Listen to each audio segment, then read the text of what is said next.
bằng vị trí vàng liên tiếp bị bỏ trống. Mặt bằng rất hiệu đủ thể loại từ nhỏ đến lớn, hiện tại đang còn trống, có cái căn cũng 2-3 năm chưa người thuê. Trước dịch thì em chen chân vô không được, bây giờ nó không có mặn mà nữa. Liệu mặt bằng phố có đang bị mất vị thế thương mại? Mục đích để giữa tuyến phố vàng là gì? Vừa kinh doanh vừa tăng cái nhận diện thương hiệu, nhưng mà cả hai cái hiện tại bây giờ đều không đáp ứng được. Thứ hai, chi phí lớn, kinh doanh không hiệu quả. Kinh doanh hàng mỹ nghệ trên tuyến phố Đồng Khởi với giá 7.000 đô một tháng cho mặt bằng gần 50 m². Anh Quang Thắng nói từng sống tốt với mặt bằng này suốt 22 năm, song gần đây lượng khách sụt giảm mạnh, thu không đủ bù chi, anh buộc phải rời bỏ vị trí vàng. Sau dịch lại không có khách. Trước dịch thì khách du lịch cái ngày bán cũng được vài chục 2-3 chục triệu. Sau dịch ngày có mấy triệu 2-3 triệu đâu có đủ khả năng chi đâu. Sau dịch giảm là 80-90%. Bây giờ nó cũng ổn còn được 50-60%. Nhưng mà khách bây giờ nó lại không chi tiêu bằng ngày xưa, không có nhu cầu chi tiêu nhiều, người ta lại thắt chặt lại thì giá mặt bằng nó kinh doanh không tốt, làm ăn không được nữa, cho nên là quyết định nghỉ. Thì bây giờ thì anh lại quay về bên Tôn Thất Thiệp, giá tiền nó bằng nhau nhưng mà nó được cái là diện tích nó rộng hơn, nó được 3 tầng 150 m². Tình trạng nhiều mặt bằng vị trí vàng bỏ trống đang ngày càng lan rộng. Tuyến đường Đồng Khởi được xếp vào nhóm mặt bằng cho thuê đắt nhất thế giới, sầm uất bậc nhất thì nay nhiều mặt bằng bỏ trống im lìm. Nhiều mặt bằng sở hữu vị trí vàng trên các tuyến đường trung tâm thành phố Hồ Chí Minh rơi vào tình trạng ế ẩm nhiều năm. Một số tuyến như Đồng Khởi, Lý Tự Trọng, Pasteur tại quận 1 đồng loạt treo biển cho thuê, song vẫn im lìm nhiều năm. Các tuyến phố Nguyễn Công Trứ, Hai Bà Trưng, Nguyễn Văn Chiêm cũng nhiều mặt bằng bỏ trống từ giữa năm 2022.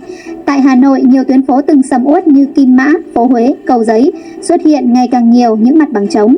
Anh Duy Nguyễn, một môi giới tại thành phố Hồ Chí Minh cho biết, làn sóng tháo chạy mặt bằng phố kéo dài gần 3 năm nay và chưa có điểm dừng. Phần lớn là những mặt bằng có diện tích lớn với giá thuê trên 200 triệu mỗi tháng. Đa số những cái mặt bằng mà diện tích lớn á, và giá thuê mà nó trên 200 triệu á, nó sẽ trả rất là nhiều luôn. Coffee House nè, 7-Eleven nè, Con Cưng cũng dẹp nè, thương hiệu cũng trả nè nha. Về những cái mà tư nhân á, nhỏ lẻ cũng trả. Thì một ngày của anh nhận khoảng chừng 20-30 tin chào mặt bằng cho anh, rất là nhiều luôn. Hiện tại hôm qua bên đường Cao Thắng á, ở quận 10 á, có một đơn vị đang trả hết cái mặt bằng đó là 37 nhân cho 50 và giá thuê hiện tại là 600 triệu một tháng. Thì em làm cái gì ra để mà nó ra cái con số mà 600 triệu một tháng đó? Họ không có tiền mặt bằng nha. Anh nghĩ có lẽ là đứt vốn giữa đường rồi. Ngày xưa á, có nhiều chủ nhà họ mang cái tâm lý là dễ gì mày đi, mày làm ăn được đó mà. Còn bây giờ á, không có đâu. Anh chị giảm không? Giảm thôi, chắc chắn là đi. Đi nói đi là đi. Kêu biển quá trời luôn. Quận Nhất, quận 3, quận 7. Ngày xưa 3 tháng thì anh sẽ ký được 3-4 mặt bằng. Còn bây giờ thậm chí là phải 5 tháng thì mới ký được có 1-2 cái à. Đa số giờ là họ chỉ tham khảo thôi. Chứ để mà duyệt một cái mặt bằng thì hiện tại là đang đứng im luôn. Rồi họ cũng đang dạng như là cầm chừng. Nó hết cái vụ mà gọi là săn đón rồi. Còn ngày xưa thì thằng nào mà chậm tay thì là mất. Chuyên gia bất động sản Đinh Minh Tuấn, giám đốc miền Nam bất động sản.com.vn nói, đây là tình hình chung của nhiều thương hiệu. Những tuyến phố vàng để kinh doanh giảm sức hút với người thuê. Nó đã giảm vì vị thế thương mại. Theo quan điểm của mình là nó giảm luôn cái sức hút của cả tuyến phố chứ không phải là từng cái vị trí trong đó. Nhà mặt phố theo định nghĩa những cái nhà mà dùng để kinh doanh ấy, thương mại nằm ở các tuyến phố lớn, không tính đến cái nhà phía trong nha. Thì nó sẽ có hai nhóm. Nhóm thứ nhất đó là nhóm CBD, thường mình hay gọi là những tuyến phố vàng ấy, ở các khu vực trung tâm. Đó, những cái tuyến phố nằm ở trong quận 1, quận 3, quận 5 thôi. Những cái tuyến phố chính, các tháng 8 này, Đồng Khởi này, Lê Hưng Tôn này, Nguyễn Huệ này, Lê Lợi này. Một cái định nghĩa thứ hai đó là cần CBD, tức là những cái tuyến phố cùng ở vị trí đắc địa nhé, nhưng mà không phải là vị trí trung tâm, nó ở cần CBD, chẳng hạn như là Bình Thạnh là 1 này, quận 10 là Tân Bình, quận 7 những cái gọi là cần trung tâm. Thực ra là cái xu hướng thì nó sẽ không có giống nhau hết tất cả những cái khu vực này nhé.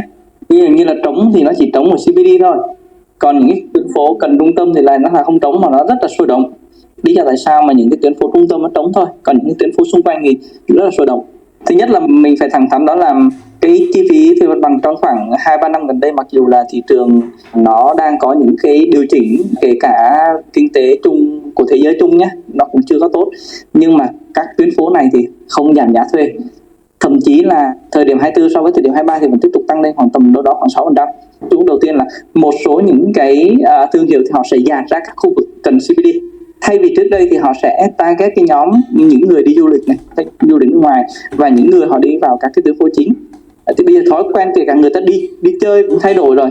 Ví dụ như thế thì người ta sẽ ra một số những cái tuyến phố mà những tuyến phố ẩm thực này, những tuyến phố mà đã có sẵn cái người dân địa phương ở đó đông rồi, tức là người dân địa phương ở đó đông rồi thì họ có thể đặt những cái thương hiệu của họ ở những cái vị trí mà người ta thường hướng tới, tập trung luôn cái nhóm gọi là local. Kinh doanh cũng khó khăn hơn thì thành ra họ thay đổi mô hình, bởi vì họ không thay đổi mô hình mà họ vẫn cứ để ở các vị trí thương mại như thế, đơn vị họ phải bị phá sản đầu tiên, nên họ phải tự cứu họ trước, và tự cứu họ thì họ phải dịch chuyển ra vùng ven. Mục đích để giữa tuyến phố vàng là gì? Vừa kinh doanh vừa tăng cái nhận diện thương hiệu, nhưng mà cả hai cái hiện tại bây giờ đều không đáp ứng được. Thứ hai, chi phí lớn, kinh doanh không hiệu quả. Có thể đánh giá là gì? Cái vị thế của những cái mặt tuyến phố vàng này ấy, nó bắt đầu nó giảm đi.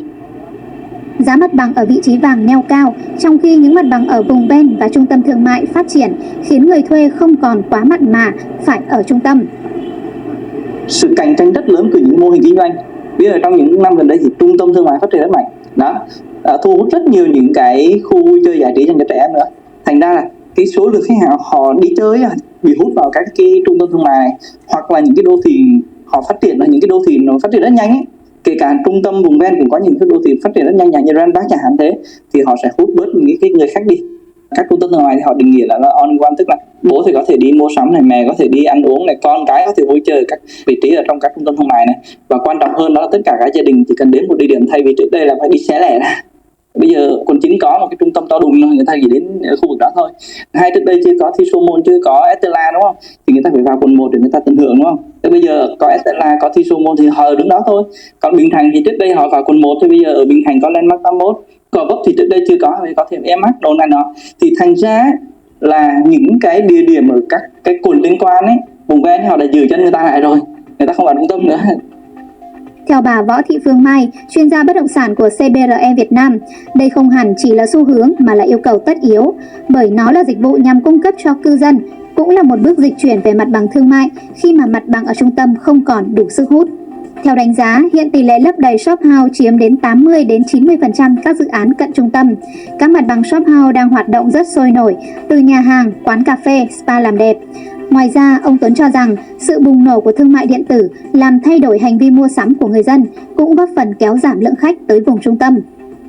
Cách đây 2 năm thì thị trường về thương mại điện tử nó chưa có bùng nổ. Hiện tại bây giờ người ta vẫn đang trong giai đoạn test, tức là có thương mại điện tử người ta vẫn chưa tin tưởng về sản phẩm, người ta chưa tin tưởng về chất lượng dịch vụ, và khoảng 2-3 năm gần đây thì cái thương mại điện tử bắt đầu họ làm thay đổi thói quen tiêu dùng.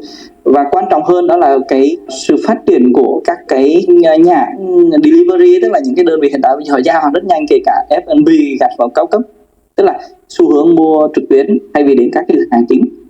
Kể cả thời trang nhé, kể cả những sản phẩm cao cấp luôn. Trước đây thì những sản phẩm cao cấp và những sản phẩm mà có giá trị lớn thì thường họ phải đến nơi thử và mua sắm. Còn hiện tại bây giờ thì F&B người ta cũng thay đổi thói quen. Và quan trọng hơn đó là gì? Cùng một sản phẩm giá nó giảm đi, thì khi mà họ thay đổi mô hình kinh doanh thì sẽ tập trung nhiều hơn về câu chuyện và logistics, tức là tập trung làm sao để cho hàng của họ có thể là đẩy nhanh đến người tiêu dùng nhiều hơn, tiếp cận được nhiều người hơn, và họ đã có thể là sử dụng luôn cả mô hình online offline, họ chuyển dần đi.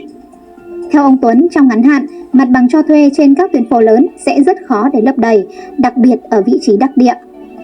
Dự báo là ít nhất từ đây đến hết năm 2025 ấy, thị trường nhà mặt phố vẫn tương đối khá là khó khăn, phải có những cái động thái rõ ràng hơn từ chủ nhà.